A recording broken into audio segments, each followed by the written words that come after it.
मित्रों, मैं आपका जीएन सिंह आईएएस एकेडमी के यूट्यूब चैनल पर स्वागत करता हूं।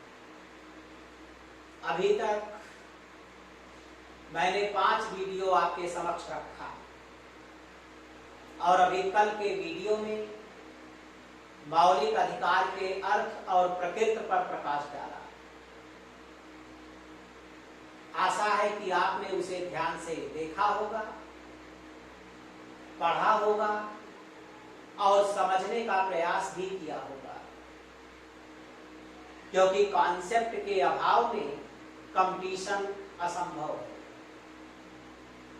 आज हम सामाजिक न्याय की अवधारणा क्या है और आज के दौर में सामाजिक न्याय का कितना महत्व है तथा निजीकरण या वैश्वीकरण के दौर में सामाजिक न्याय किस प्रकार से अपनी प्रासंगिकता खोता जा रहा है, इस बात पर चर्चा करेंगे। आप जानते हैं कि सिविल सर्विस की मुख्य परीक्षा में जीएस के 4 प्रश्न पत्र होते हैं और यूपीएससी में 1000 नंबर देता है। अतः जीएस का सर्वाधिक महत्व है। अब उसके महत्व को आप इस प्रकार से भी समझ सकते हैं कि इसको कंप्लीट समझ लेने के बाद पीढ़ी भी आपका हो जा रहा है। ऐसा नहीं है कि सरकार सामाजिक न्याय और आईआर केवल मुख्य परीक्षा में है। प्रायः आप प्रश्न पत्र उठाकर देखेंगे तो सिविल सर्विसेज की प्रारंभिक परीक्षाओं में भी यहां से कुछ ना कुछ प्रश्न मिलते हैं। इसलिए जीएस को हमें केवल प्रारंभिक परीक्षा के रूप में नहीं पढ़ना चाहिए, बल्कि मुख्य परीक्षा के तौर पर उसका हमें व्यापक विश्लेषण कर लेना चाहिए। प्रारंभिक परीक्षा के प्रश्न स्वयं सही हो जाएंगे, लेकिन हम केवल मुख्य परीक्षा के रूप में भी पढ़कर जीएस में कुछ खास नहीं कर सकते, क्योंकि जो जीएस में लिखना होता है वो 100 शब्द, 150 शब्द, 250 शब्द, 200 शब्द आदि रूप में लिखना होता है।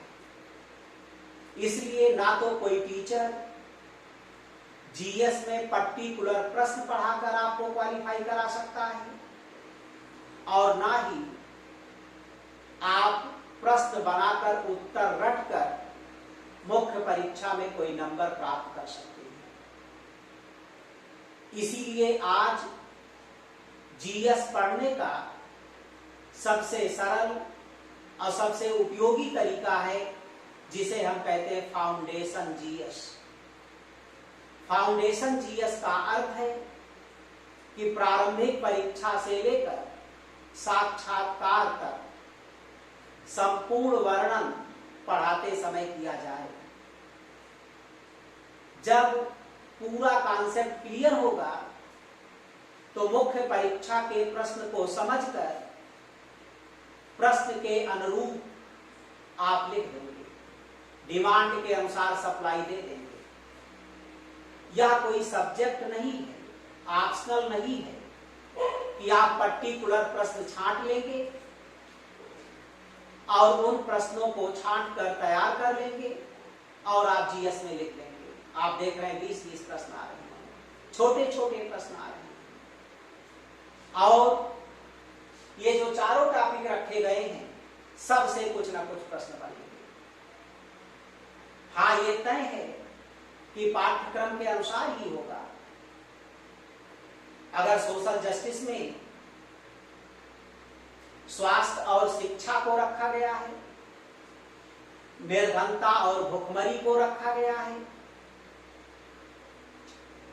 मानव संसाधन से संबंधित बातें रखी गई हैं, एनजीओ को रखा गया है, सेल्फ हेल्प ग्रुप को रखा गया है, सिविल सोसाइटी को रखा गया है, भारत सरकार और राज्य सरकार के द्वारा संचालित गरीबों के कल्याणकारी योजनाओं को रखा गया है।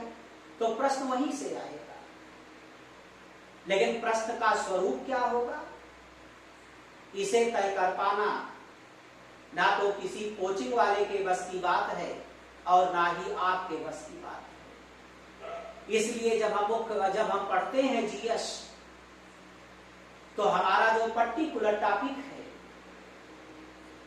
जैसे हमने एनजीओ पढ़ा, तो उसके संपूर्ण पक्षों का हम व्यापक विश्लेषण कर लें, उसके अर्थों को समझ लें, अपने मन में बिंदुवार वर्णन कर लें, फिर परीक्षा में जैसे प्रश्न पूछा जाता है उसी के अनुरूप हम सप्लाई देते।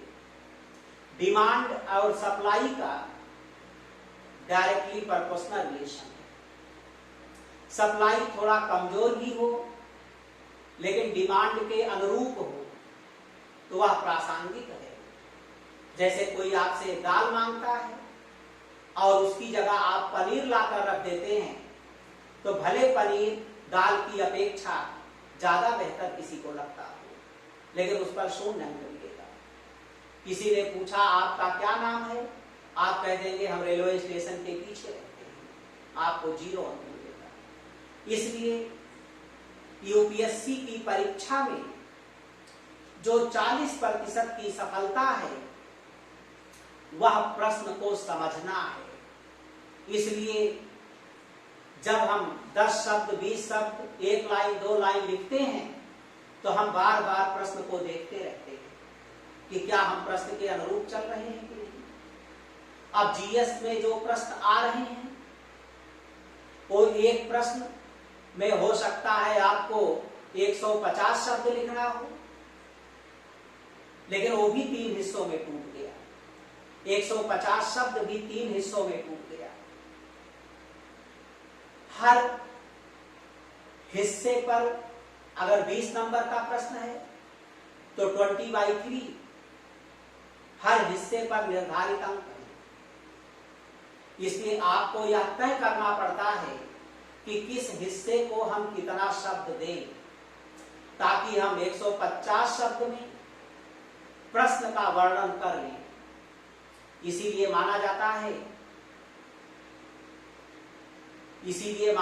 है कि कंप्यूटर को कंपटीशन करते समय इस बात को ध्यान में रखना चाहिए कि वह जो पढ़ रहा है वह उन शब्दों को या उसके अर्थों को भली भांति समझ रहा है कि नहीं। जैसे कभी कभी इतिहास में प्रश्न पूछा गया कि क्या नेपोलियन को क्रांति पुत्र कहा जा सकता है। अब अगर आप क्रांति और पुत्र दोनों का अर्थ समझते हैं तभी उसका विश्लेषण कर सकते हैं। अगर आप क्रांति और पुत्र दोनों का अर्थ नहीं समझते तो शायद इस प्रश्न का सटीक उत्तर लिख पाना आपके बस की बात नहीं। अब क्रांति का अर्थ है आमूलचूल परिवर्तन, और पुत्र वह होता है जो पिता की विरासत को, धरोहर को सुरक्षित रखता है और उसे आगे बढ़ाता है। फ्रांसीसी क्रांति के बाद नेपोलियन सत्ता में आया। फ्रांसीसी क्रांति ने स्वतंत्रता, समानता, बंधुता का नारा दिया, लेकिन जब नेपोलियन सत्ता में आया तो उसी नारे को कुचल दिया। तो क्या वह क्रांति पुत्र कहलाने का हकदार है? क्योंकि उसने तो कुपुत्र होने का कार्य किया, क्योंकि पिता की धरोहर को, विरासत को बढ़ाने की बात तो छोड़ दीजिए, सुरक्षित भी रखने में असफल हो गया। इसीलिए माना जाता है कि मुख्य परीक्षा लिखते समय हमें 4C के कॉन्सेप्ट पे चलना चाहिए, जिसमें पहली चीज है कि जब हम लिखें तो पहले नंबर पर हम उस क्वेश्चन का कॉन्सेप्ट लिखें, उसका कॉन्सेप्ट लिखें। उसके बाद उसकी हम कंपेयरिंग करें।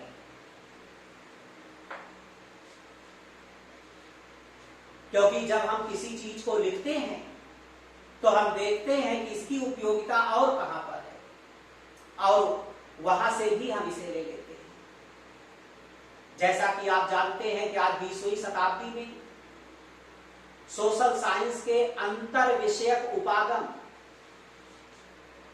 अंतःनुशासनात्मक उपागम, इंटरडिसिप्लिनरी अप्रोच का जन्म हुआ है, जिसमें जब हम एक विषय का अध्ययन करते हैं तो केवल उसी विषय तक सीमित नहीं रहते, बल्कि हम उस विषय को अन्य विषय में भी लेकर जाते हैं और हम यह देखते हैं कि वह विषय हमारे विषय को क्या दे सकता है और हम अपने मुताबिक उपयोगी चीजें उससे लेकर अपने विषय को और परिपक्व बनाते हैं। लेकिन हमें इस बात को ध्यान में रखना चाहिए कि कंपेयरिंग करते समय उपयोगी तत्व लेकर पुनः अपने टॉपिक पर आ जाना चाहिए। ऐसा नहीं है कि हम कंपेयरिंग करने में अपना टॉपिक छोड़कर केवल उसी टॉपिक में भटक जाएंगे। जैसे आप सब्जेक्ट में देखते हैं, जब आप शंकराचार्य का अद्वैतवाद लिखते हैं तो उसको जगह जगह से तुलना भी करनी पड़ती है। किसी अद्वैत सिद्धांत की तरह कैसे बौद्ध ने सिद्धांत दिया है, किस प्रकार से कबीर का निर्गुण ब्रह्म है, कैसे हीगल का अद्वैत वेदांत है। जब सबसे तुलना करते हुए आते हैं तो एग्जामिनर को इस बात का एहसास हो जाता है कि इस प्रतियोगी छात्र की विषय में समझ है और इस विषय को और कहां कहां देखा जा सकता है उसकी भी समझ है। इसे यही समझ आगे चलकर जब आप कलेक्टर बन जाते हैं तो सामाजिक समस्याओं के निराकरण में आपकी मदद करता है। इसीलिए आपको ये समझना चाहिए कि जो कंपटीशन है वो पढ़ाई नहीं है, समझ है, एक समझ है। वो विषय ब्लड बनकर आपके शरीर में दौड़ना चाहिए। उसकी इतनी समझ विकसित हो जाए कि अगर उससे संबंधित कोई समस्या आती है तो हम उसके निराकरण का उपाय बता सकें। ऐसा तभी होता है जब हमारे पास उस विषय का विश्लेषणात्मक अध्ययन मौजूद होता है। तो लिखते समय इस बात को ध्यान में रखें। नंबर 1 कॉन्सेप्ट क्या है, नंबर 2 कंपेयरिंग करते हैं और नंबर 3 क्रिटिसिज्म करते हैं, आलोचना करते हैं। मैंने पहले भी आपसे कहा कि सामाजिक विज्ञान के चाहे सब्जेक्ट हो चाहे जीएस हो में आंशिक सिद्धांत होते हैं, तथ्यों के साथ मूल्य मिले होते हैं। और सोशल साइंस का जब कोई कॉन्सेप्ट दिया जाता है, जब कोई विचार दिया जाता है तो समय विशेष में दिया जाता है। अपने समय में वह समाज में प्रासंगिक था, लेकिन समाज डायनामिक होता है। समाज के बदलने के साथ, समय और परिस्थितियों के बदलने के साथ उसके महत्व में कुछ ना कुछ कमी आई। एक समय था कि लाल कृष्ण आडवाणी जब 1990 में अयोध्या के लिए रथ लेकर चले थे तो उस समय राम जन्मभूमि के सिरमौर राम मंदिर के सिरमौर आडवाणी माने जाते थे। यद्यप वर्तमान प्रधानमंत्री मोदी जी उनके सहायक के रूप में उनके साथ ही थे। उन्होंने भी कहा था कि अब जब मंदिर बनेगा तो मैं पुनः आऊंगा, लेकिन उसका वह श्रेय आडवाणी को नहीं मिल सका। आज वह सीबीआई की अदालत में बाबरी ढांचा के गिरने का अपना पक्ष रख रहे हैं, लेकिन श्री नरेंद्र दामोदर दास मोदी ने राम जन्मभूमि का भूमि पूजन करके आने वाले इतिहास में अपने नाम को दर्ज करा दिया। ऐसी स्थिति में हर चीज की आलोचना है। जैसे भारतीय संविधान में भी बहुत सारी बातें अब आज के दौर में अप्रासंगिक हो गई हैं, क्योंकि आज अगर आप देखें तो अपराध कोई मैनुअल नहीं है। आज अपराध भी साइबर हो गए हैं। आईटी के दौर में हम हैं, तमाम साइबर क्राइम हो रहे हैं, तमाम प्रकार की और घटनाएं बढ़ रही हैं, आतंकवाद आ गया है, वैश्वीकरण का दौर आ गया है। इसलिए स्वाभाविक है कि आज हमें संविधान में कुछ संशोधन करके और भी कुछ नया जोड़ने की जरूरत है, क्योंकि समय और परिस्थितियों के अनुसार अगर वह हमारे लिए उपयोगी नहीं हो पाता तो उसमें कुछ आलोचना की गुंजाइश बन जाती है। इसीलिए जब सवाल दिए जाते हैं तो उसमें आलोचना भी होती है, क्योंकि नेचुरल साइंस की तरह सोशल साइंस निरपेक्ष नहीं है, डायनामिक है। कभी वह बहुत महत्वपूर्ण है, लेकिन धीरे धीरे उसका महत्व खत्म हो गया। आप देखते हैं जब किसी की शादी होती है, वही लड़का दूल्हा बनकर जाता है, चाहे वो कितना भी खराब क्यों ना हो, चाहे कितना भी अनक्वालिफाइड क्यों ना हो, लेकिन वहां पर जो समाज के लोग इकट्ठा होते हैं वो बारातियों को नहीं, दूल्हे को देखते हैं। लेकिन वही जब किसी दूसरे की बारात में जाता है तो शायद ही उसे कोई देखता हो। इसी प्रकार से क्रिटिसिज्म सोशल साइंस का एक महत्वपूर्ण हिस्सा है, लेकिन हम अपने प्रश्न का अंत आलोचना करके नहीं छोड़ सकते। हमें उसका कोई ना कोई सकारात्मक उत्तर देना पड़ता है। इसीलिए चौथे हिस्से पर कंक्लूजन आता है, निष्कर्ष आता है। और किसी की आलोचना चाहे कितना भी अधिक क्यों ना हो, लेकिन जो कंक्लूजन है वो सकारात्मक होना चाहिए। अब आपसे कोई कह दे भारत में लोकतंत्र का भविष्य लिखिए, हाँ तमाम समस्याएं हैं, लेकिन अंत में हम ऐसा नहीं कह सकते हैं भारत में लोकतंत्र का भविष्य अंधकार में। हमें ये कहना चाहिए कि यद्यप भारतीय लोकतंत्र में अनेक कमियां हैं, लेकिन आज विश्व का सबसे शक्तिशाली लोकतांत्रिक देश, विश्व के सबसे बड़े लोकतंत्र को अपना साथी, अपना हमदर्द मान रहा है। भारतीय लोकतंत्र की प्रशंसा कर रहा है। हम ऐसे लोकतांत्रिक देश हैं जहां एक तरफ चीन है, एक तरफ पाकिस्तान है, एक तरफ म्यांमार है, एक तरफ नेपाल है। अगर सच्चे अर्थों में कहें तो कहीं लोकतंत्र नहीं है। इसीलिए हम 32 दांत के बीच में जीव के समान है, जिसे अपनी सुरक्षा खुद करना होता है। लेकिन उसके बाद भी हमारा लोकतंत्र सुरक्षित है, और ना केवल सुरक्षित है, अभी तो हमने गांव तक में पहुंचा दिया। आज मुख्यमंत्री तक गांव में जाता है तो ग्राम प्रधान के घर बैठकर चाय पीता है, उससे बातें करता है। आज प्राइम मिनिस्टर डायरेक्ट पंचायत के सदस्यों से लिंक हो रहा है। जो महिलाएं कभी सिर नहीं दिखा सकती थी, अपने पति के साथ बाहर नहीं निकल पाती थी, घूंघट में चलती थी, आज उसी पत्नी का नाम लेकर घर में बुलाया जा रहा है।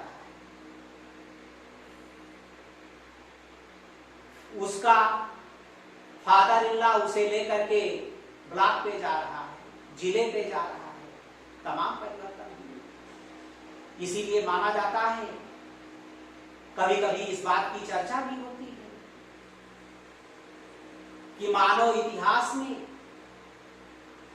द्वितीय विश्व युद्ध के बाद यदि कोई सबसे महत्वपूर्ण घटना घटी है तो वह है भारत में लोकतंत्र का स्थापित होना। क्योंकि पाकिस्तान जैसे 22 करोड़ की आबादी से लोकतंत्र का जनाजा उठा तो उसने विश्व में अब तो आतंकवादियों ने विश्व में कहर मचा दिया। यदि 1 अरब 37 करोड़ की आबादी आतंकवाद का चोला पहनेगी तो कोई भी राष्ट्राध्यक्ष अपनी कुर्सी पर सुरक्षित नहीं रहेगा। इसलिए लोकतंत्र, भारत का लोकतंत्र विश्व को सुरक्षित किए हुए है। इसलिए हम जब निष्कर्ष निकलते हैं देखते हैं यद्यपि भारतीय लोकतंत्र में अनेक कमियां हैं, फिर भी यह आशा की जानी चाहिए कि आने वाले समय में यह कमियां दूर कर ली जाएंगी और हम एक स्वस्थ एवं परिपक्व लोकतंत्र की ओर अग्रसर होंगे। संभावनाएं व्यक्त की जाती हैं, संभावनाओं पर ही संसार टिका होता है। तो इस प्रकार यह बात आप दिमाग से निकाल दीजिए कि या पीढ़ी का है या मेल्स का है, या केवल मेल्स में आएगा या केवल पीढ़ी में आएगा। यहां सामाजिक न्याय भी पीढ़ी का हिस्सा है। आप कभी पेपर उठा के देखिए तो आपको चार सवाल सोशल जस्टिस के भी प्रारंभिक परीक्षा मिल जाएंगे, 2-4 सवाल IR के भी मिल जाएंगे, गवर्नेंस के भी मिल जाएंगे। अतः GS सेकंड पेपर मुख्य परीक्षा के साथ साथ निबंध में भी अपना महत्वपूर्ण योगदान देता है। आज हम GS सेकंड पेपर में सामाजिक न्याय की अवधारणा क्या है इस पर प्रकाश डालेंगे। हम ये समझने का प्रयास करेंगे कि सोशल जस्टिस किसे कहते हैं।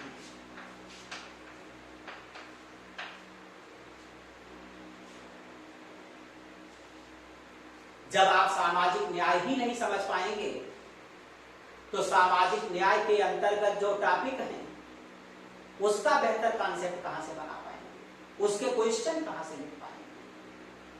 और ये सामाजिक न्याय को किस बात को ध्यान में रखकर रखा गया, सामाजिक न्याय के अंतर्गत ये टॉपिक क्यों आए, सिविल सर्विसेज की परीक्षा में आमूलचूल परिवर्तन क्यों हुआ। क्योंकि ऐसा देखा जाता है कि समय और परिस्थितियों के अनुसार जो समस्याएं आज नहीं हल हो पा रही हैं, बनी हुई हैं, उन्हें हम पढ़ाएं। क्योंकि आप जब IAS बनेंगे, PCS बनेंगे तो उन्हीं समस्याओं का निराकरण करेंगे। आज आप देखते हैं कि ब्यूरोक्रेसी में जो सबसे बड़ी समस्या उभर कर आई है वह है नैतिकता और चरित्र। कोई भी सभ्य समाज तब तक प्रगति नहीं कर सकता जब तक उसमें नैतिकता और चरित्र का विकास ना हो। और आज आप देखते हैं कि जातिवाद, क्षेत्रवाद, भाषावाद, सांप्रदायिकता, भाई भतीजावाद, भ्रष्टाचार,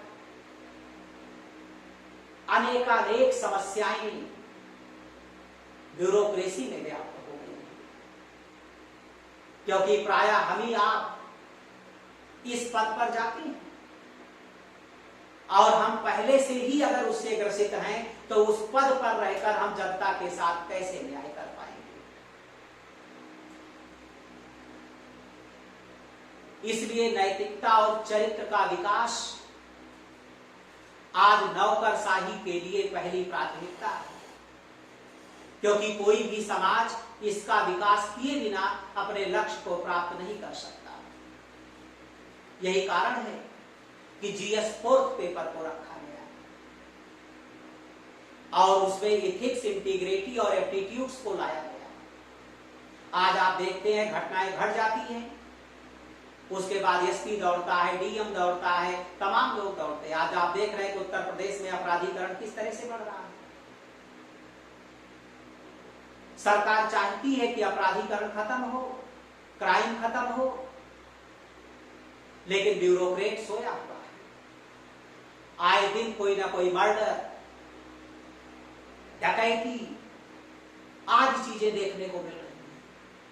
और जब घटनाएं हो गई, हत्या हो गई, अपहरण हो गया, लूट हो गई, तो प्रशासन जागता है और उसे हल करने का प्रयास करता है। इसी बात को ध्यान में रखकर एप्टीट्यूड रखा गया। आज भारतीय संविधान में भी निवारक निरोध है कि किसी भी घटना के घटित होने के पूर्व ऐसी कार्यवाही करना जिससे घटना घटित ना होने पाए। घटना घटित हो गई, उसके बच्चे का अपहरण हो गया, उसका मर्डर हो गया, उसका पति मर गया, आपने उसको मुआवजा दे दिया, उसको नौकरी दे दिया, तो आपका यानी सरकारी संपत्ति भी गई। एक लोग गलत तरीके से नौकरी पा गए, एक कंप्यूटर की भी नौकरी गई, और साथ साथ जो मर गया वह वापस नहीं आ पाएगा। अब उसके बच्चों का क्या होगा, उसकी पत्नी का क्या होगा, उसके परिवार का क्या होगा। इसीलिए एप्टीट्यूड को रखा गया कि नौकरशाही के समक्ष ऐसी समस्याओं को रखा जाए कि उसे वो पढ़ें और एडवांस उसका सलूशन दें, ताकि समाज को इनसे बचाया जा सके। चरित्रहीन होने का अर्थ किसी प्रकार की अश्लीलता से नहीं है, क्योंकि चरित्र जिसे अंग्रेजी में कैरेक्टर कहते हैं, ऐसा माना जाता है कि every activity of whole life is known as the character. नौकरशाही सही ढंग से अपना कार्य नहीं करती तो वह भी चरित्रहीन है। वह जाति, धर्म, भाषा से प्रेरित है तो चरित्रहीन है। अध्यापक ने फीस दे लिया, सही तरीके से छात्र को नहीं पढ़ाता, समय पे क्लास में नहीं जाता, उसका पाठ्यक्रम पूरा नहीं करता, वो भी चरित्रहीन है। अभिभावक ने अपने छात्र को, अपने बच्चे को कंपटीशन करने के लिए भेजा है, परिश्रम करके धन देता है, और यहाँ कमरा बंद करके वह रात भर गाने सुने तो वह भी चरित्रहीन है। इसीलिए चरित्र का मतलब है every activity of whole life is known as the character. चरित्र एक व्यापक अवधारणा है, इसे हम किसी अश्लीलता के साथ जोड़कर नहीं देख सकते।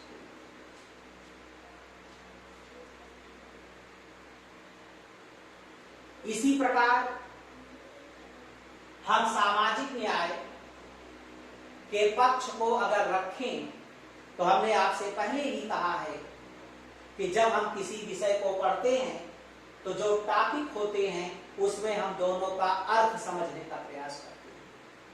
अब स्वाभाविक है, सामाजिक है और फिर न्याय है।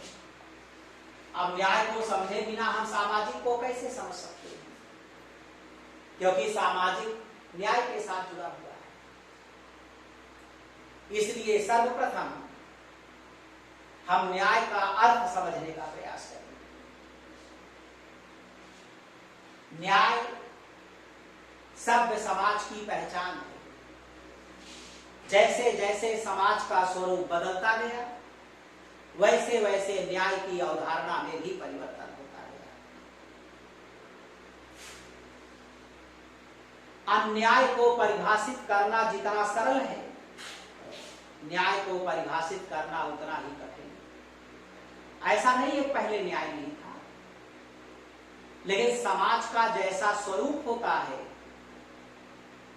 न्याय का स्वरूप भी उसी प्रकार का होता है।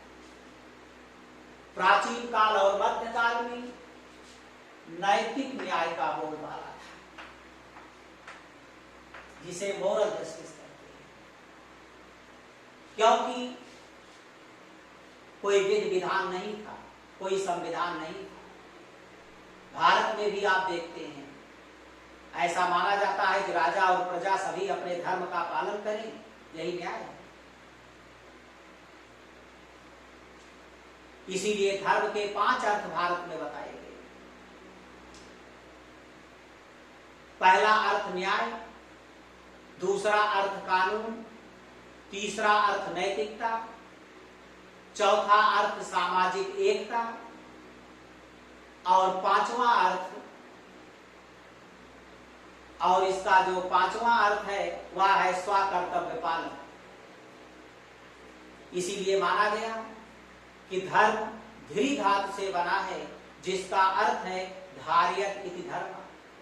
वेद व्यास ने कहा है ध्रियते लोका अनेन इति धर्म। अपने कर्तव्य का पालन ही न्याय था। इसीलिए तमाम विद्वानों ने कहा कि राजा अपने धर्म का पालन करे, प्रजा अपने धर्म का पालन करे, यही न्याय। राजा पढ़ा लिखा समझदार है, इसलिए अपने कर्तव्य का पालन समझता है, लेकिन जनता पढ़ी लिखी नहीं है, समझदार नहीं है, इसलिए हो सकता है कि अपने कर्तव्य के पालन से विमुख हो जाए, इसलिए राजा प्रजा को दंड देगा। इसीलिए राजा को दंडधर की संज्ञा दी गई। लेकिन जो राजा था वो अपनी प्रजा को पुत्र के रूप में देखता था, ये नैतिकता थी। कौटिल्य ने लिखा भी है, प्रजा सुखे सुखम राज्ञा, प्रजा नाच्य हिते हितम, ना आत्म प्रियम हितम तू राज्ञा, प्रजा तू हिते हितम। यानी प्रजा से भिन्न, प्रजा से अलग राजा का कोई हित नहीं है। आज भी संसद के द्वार पर लिखा है, लेकिन हमारे जो नेता बंधु हैं वो जनता को वोट के रूप में इस्तेमाल करते हैं। यही कारण जो कि सरकार आज केवल जनमत को ध्यान में रखकर कार्य करती है। इसीलिए जात भारतीय राजनीति की एक बड़ी समस्या है। उत्तर प्रदेश टीसीएस में, राजनीति विज्ञान में तो मुख्य परीक्षा में कई बार ऐसे प्रश्न भी आए कि जातिवाद पर एक निबंध लिखो। इसीलिए माना जाता है कि राजनीति एक वेश्या की तरह होती है। जैसे वेश्या जहां ज्यादा पैसा पाती है वहां चली जाती है, उसी प्रकार से राजनीति में नेता जहां ज्यादा वोट पाते हैं उधर चले जाते हैं। यही लोकतंत्र के लिए कभी कभी खतरा भी पैदा कर देता है। इसीलिए सामाजिक न्याय की स्थापना करने में हमारी सरकार सक्षम नहीं हो पाती। तो प्राचीन काल में न्याय को हम नैतिक न्याय के रूप में देखते हैं। मध्यकाल में भी यही स्थिति थी, क्योंकि मध्यकाल का आधार धर्म था। आप देखते थे कि हर व्यक्ति का कोई ना कोई मालिक था। किसान का मालिक जमींदार, जमींदार का मालिक जागीरदार, जागीरदार का मालिक राजा, राजा का मालिक पोप, पोप का मालिक ईसा मसीह। अल्लाह के नाम पे देखो, सब कुछ पोप तय करता था। ईसाई धर्म में देखा जाए तो न्याय चर्च करता था, जो पोप कह देता था वही राजा करता था। धर्म भी नैतिकता ही है, नैतिकता के आधार पर। इसीलिए प्राचीन काल और मध्यकाल में नैतिक न्याय का बोलबाला था। लेकिन पुनर्जागरण आंदोलन, धर्म सुधार आंदोलन, व्यापारिक वाणिज्यिक क्रांति जैसे आंदोलन हुए और 16वीं शताब्दी में आधुनिक काल का उदय हुआ। आधुनिक काल के उदय के साथ विधि विधान संविधान का भी उदय होने लगा। फलस्वरूप न्याय के स्वरूप में भी परिवर्तन होने लगा और आगे चलकर कानूनी न्याय का जन्म हुआ। लेकिन 16वीं शताब्दी से लेकर 19वीं शताब्दी तक व्यक्तिवादी दृष्टिकोण प्रचलित था। सामाजिक, आर्थिक, राजनीतिक क्षेत्र में राज्य हस्तक्षेप की नीति पर काम करता था। वह केवल सुरक्षा, शांति व्यवस्था व न्याय तक ही सीमित था। समाज इक्वल टू व्यक्तियों का योग माना जाता था और व्यक्तिगत हितों के आधार पर सामाजिक हित को समझा जाता था। इसीलिए न्यायपालिका सबको बराबर मानकर न्याय देती थी। जैसे एक स्त्री स्त्री है, पुरुष पुरुष है। लेकिन इससे कल्याण नहीं हुआ, तमाम समस्याएं पैदा हुई। क्योंकि हमने अपने वीडियो में बताया है कि समाज में सभी बराबर नहीं पैदा होते। ठीक है, सब बराबर हैं, लेकिन फिर भी बराबर पैदा नहीं होते। आगे चलकर 20वीं शताब्दी में न्याय के स्वरूप में भी परिवर्तन हुआ और 20वीं शताब्दी में मनुष्य को एक सामाजिक प्राणी के रूप में देखा जाने लगा, जबकि 19वीं शताब्दी तक व्यक्ति को आर्थिक मानव के रूप में देखा गया। आर्थिक मानव का विचार भी एडम स्मिथ ने दिया था, जो कि अर्थशास्त्र के भी जनक हैं। लोक प्रशासन में आप देखते हैं तो डब्ल्यू टेलर ने दिया। इसीलिए माना जाता है कि जिसके नाम के पहले सामाजिक शब्द लग जाए वह समझिए 20वीं शताब्दी की देन है। और सामाजिक का एक ही अर्थ है कि हम कोई भी कार्य करेंगे तो सामाजिक हित को ध्यान में रखेंगे, क्योंकि सामाजिक हित से परे व्यक्ति का कोई हित नहीं है। तो 20वीं शताब्दी में सामाजिक न्याय का जन्म। ऐसा नहीं एक सामाजिक न्याय का एक गिरा, आसमान से कुछ गिरा नहीं। और साथ साथ जो अवधारणा जिस समय थी वह महत्वपूर्ण थी, उसमें कुछ कमियां थी, इसीलिए दूसरे को आना पड़ा। लेकिन उसमें 100% कमियां नहीं थी। यही कारण है कि आगे चलकर विचार हुआ कि क्या किया जाए। ये हुआ कि केवल नैतिकता से भी समाज नहीं चलेगा। क्यों नैतिकता से समाज नहीं चलेगा? क्योंकि व्यक्तियों में भौतिक गुण हैं और भौतिक गुणों के कारण उनमें काम, क्रोध, मद, लोभ की भावना है। इसी के कारण स्वार्थ पैदा होता है। इसलिए स्वार्थ को नियंत्रित करने के लिए नैतिकता नहीं, कानून की जरूरत होती है, बल की जरूरत होती है। लेकिन केवल कानून से भी समाज नहीं चल सकता है, क्योंकि समाज सामाजिक संबंधों पर आधारित होता है। आज हम न्यायालय में जाते हैं तो इस आधार पर निर्णय नहीं दे सकते कि ये स्त्री है, पुरुष, बल्कि उनकी प्रकृति भी देखी जाती है कि स्त्री है तो माँ है, बहन है, बेटी है, पत्नी है। पुरुष है तो कैसा रिलेशन है, तो हम रिलेशन को भी ध्यान में रखते हैं। और माँ बेटे का क्या रिलेशन है, बहन भाई के संबंध, पिता पुत्री का संबंध, पति पत्नी का संबंध, यानी निर्णय देते समय इस बात को भी ध्यान में रखा जाता है। और आपको ये जानना चाहिए कि रिलेशन क्या है। Relation is a morality. Relation ही नैतिकता है। अगर नैतिक है आप तो रिलेशन है। अगर आप मानते हैं तो मामा है, नहीं मानते कैसे मामा? आप मानते हैं तो आपके आप पत्नी हैं, नहीं मानते हैं कैसी पत्नी कैसा पति? मानते हैं तो पिता है, नहीं मानते हैं नहीं नैतिकता है कैसा बाप? उसने अपने स्वार्थ के लिए हमें जन्म दे दिया होगा। ऐसा भी लोग समाज में कह देते हैं, पहले से ही चकते नहीं। इसीलिए केवल नैतिकता से भी समाज नहीं चलता, क्योंकि मनुष्य में भौतिक गुण है। लेकिन केवल कानून से भी समाज नहीं चलता, क्योंकि मनुष्य में आत्मा भी है, रिलेशन।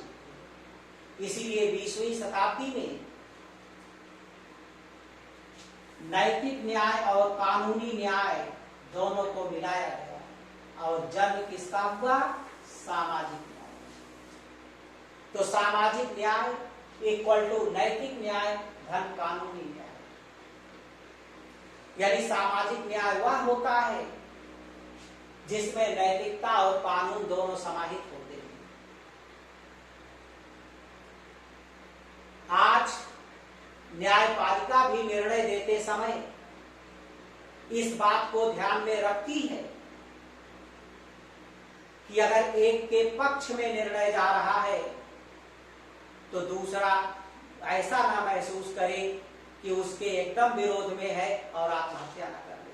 यही कारण है कि शिक्षा मित्रों पर भी जब सुप्रीम कोर्ट ने निर्णय दिया तो उसे क्वेश्चन तो किया कवैध था, क्योंकि समानता के अधिकारों का उल्लंघन था, अवसर की समानता का उल्लंघन हुआ था, क्योंकि बिना वैकेंसी निकाले, बिना योग्य प्रतियोगियों को अवसर दिए उन्होंने कुछ को सीधे बना लिया। लेकिन यह भी देखा कि इतने दिन से पढ़ा रहे हैं, तमाम समस्याओं से युक्त हैं, उनकी उम्र हो गई है, अब वो कहां जाएंगे? हो सकता है इस निर्णय से आत्महत्या न कर लें। इसलिए उन्होंने यह निर्णय दे दिया कि 2 बार इनको टीटी दिलवाइए, इनको भारांक दीजिए, अगर उसमें वो आ जाते हैं तो इन्हें बनाइए। यद्यपि योगी सरकार ने उनके आशाओं पर काफी पानी फेरा है। ऐसी स्थिति में यह माना जाता है कि जस्टिस लैटिन शब्द जस से निकला है और इनसाइक्लोपीडिया ऑफ ब्रिटानिका के अनुसार यह जस्टिसिया से बना है, जिसका अर्थ है समाज को जोड़ना, इंटीग्रेशन ऑफ सोसाइटी। अतः स्पष्ट हो गया कि सामाजिक न्याय का अर्थ है समाज को जोड़ना, ऐसा न्याय जिससे समाज टूट जाए वह अन्याय है। इसीलिए न्यायपालिका भी आज जब निर्णय देती है तो इस बात को ध्यान में रखती है कि उसका असर क्या होगा। इसीलिए राम जन्मभूमि बाबरी मस्जिद के निर्णय को लंबे समय तक लटकाया गया ताकि उसके प्रति रुचि कम हो जाए। और जब यह सिद्ध हुआ कि यह राम जन्मभूमि ही है तो उसके बावजूद भी अनुच्छेद 142 के विशेष अधिकारों का प्रयोग करते हुए उन्होंने 5 एकड़ जमीन मुसलमानों को मस्जिद बनाने के लिए भी दिया और साथ साथ बाबरी ढांचा ढहाए जाने वालों पर केस को आगे बढ़ाने का भी आदेश दिया, ताकि एक अगर बहुत खुश हो तो दूसरा इतना दुखी ना हो कि वह आत्महत्या कर ले, तब समाज टूट जाएगा। इसीलिए कभी गांधी जी भी कहा करते थे कि अगर हमारी अहिंसा या कोई बात समाज को तोड़ रही है तो वह हिंसा है, और जो समाज को जोड़ रही है वही अहिंसा है।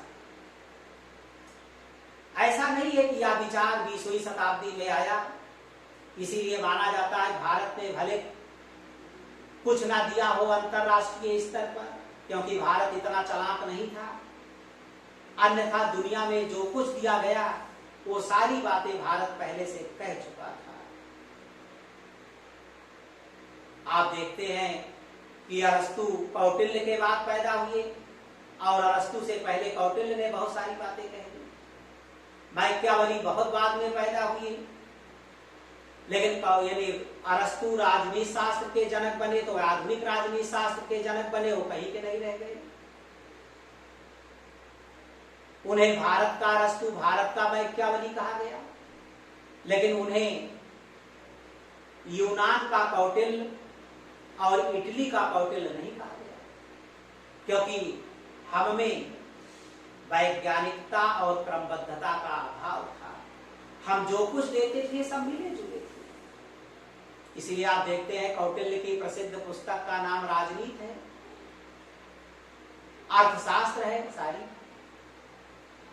उसका संबंध राजनीति से है, वर्णन दंड नीति का है, पढ़ाया इतिहास में जाता है। तो इतिहास, राजनीति शास्त्र, नीति शास्त्र, अर्थशास्त्र सब आपस में मिले जुले हैं, उनको अलग करके नहीं देखा जा सकता। सामाजिक न्याय की अवधारणा जो 20वीं शताब्दी में विद्यमान है, इसी को वेदों में बहुत पहले भी कहा गया कि अप्रियम सत्यम न विनयात्, अप्रियम सत्यम न विनयात्, अर्थात कोई बात सत्य है लेकिन अप्रिय है तो उसे हमें नहीं बोलना चाहिए, नहीं तो समाज टूट जाएगा। यह सत्य है कि वह व्यक्ति ब्लाइंड है, लेकिन फिर भी हम नहीं कहते हे करो इधर आओ, क्योंकि वह उसे बुरा लगेगा। अगर बुरा लगेगा तो आपके प्रति उसके मन में गलत दृष्टिकोण पैदा होगा और आपका विरोधी हो जाएगा। ऐसे संघर्ष की संभावनाएं भी बढ़ जाती हैं। इसलिए आपको ये ध्यान में रखना चाहिए कि सामाजिक न्याय का एक ही उद्देश्य है, समाज को जोड़ना। अगर हम देखें कि सामाजिक न्याय समाज को जोड़ना है, लेकिन वास्तव में जोड़ने की जरूरत किसे है? जो अलग है, जो नहीं जुड़ा है, जो दीनहीन है, जो गरीब है, जो मजलूम है, जो पीड़ित है, जो परेशान है, जो अशिक्षित है, जो भुखमरी के दौर से गुजर रहा है, उसी के लिए जोड़ना है। इसीलिए सामाजिक न्याय का शाब्दिक अर्थ होता है गरीब का हित। सामाजिक न्याय का शाब्दिक अर्थ है गरीब का हित। तो आपको यह समझना चाहिए कि सामाजिक न्याय के अंतर्गत जितने भी अध्याय रखे गए हैं, उन सारे अध्याय में संपूर्ण बातें इन्हीं के कल्याण के लिए, गरीब के कल्याण के लिए। इसीलिए अशिक्षा किसकी ज्यादा है? गरीब की। कौन जो निर्धन है उसका कल्याण करने की जरूरत है। तमाम ऐसे वर्ग, अनुसूचित जाति, जनजाति, अल्पसंख्यक, जिनमें बहुतायत मात्रा में लोग दबे कुचले हैं, उन्हें उठाने की जरूरत है। इसीलिए आपको ये समझना चाहिए कि सामाजिक न्याय के अंतर्गत हम गरीबों के हित की बात करते हैं, और लोक कल्याणकारी राज्य भी गरीबों का कल्याण करता है। पिछली वीडियो में हमने बिफोर लास्ट की वीडियो में बताया है। इसीलिए माना जाता है कि सामाजिक न्याय लोक कल्याणकारी राज्य की विचारधारा है।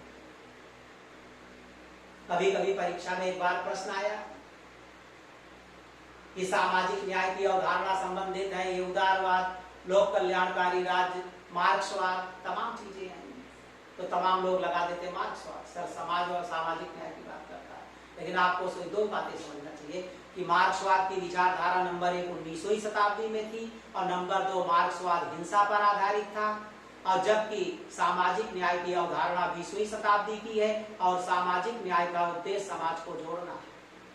इसलिए यह मार्क्सवाद से रिलेटेड नहीं हो सकता। इसलिए सामाजिक न्याय की विचारधारा लोक कल्याणकारी राज्य के साथ जुड़ी हुई है।